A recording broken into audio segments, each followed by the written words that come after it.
إله إلا الله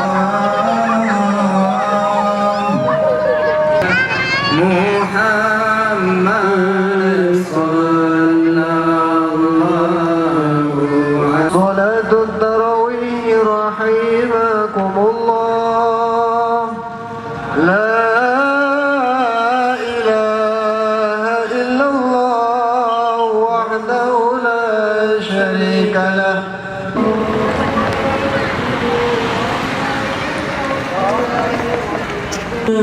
نستعين اهدنا الصراط المستقيم لا بل تؤثرون الحياة الدنيا والآخرة خير وأبقى الله أكبر الله أكبر الله أكبر ولوالدينا ولآبائنا ولأمهاتنا أوقر ومجد وعظم شهر الصيام وشهر رحمكم الله لا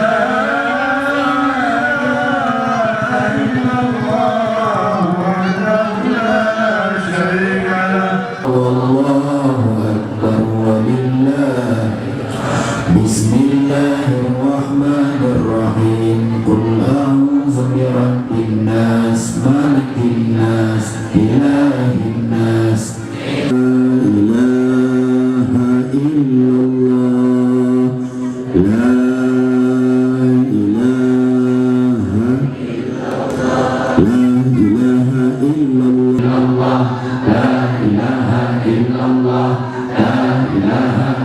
الله لا إله إلا الله Dengan bandung ya Allah ya Allah ya Rabbun ampun roh arwah ayah kamu mak kamu lintu kamu purmo kamu anak kamu adun ado kakak kamu nenek kakek kamu saudara-saudara kamu indatu kamu lahir matren budi yang salah ampun dosa urungan bandung ya Allah jadi pandai tokoh-tokoh masyarakat, kedua pemuda yang pengurus masjid yang bagampung aludah dengannya.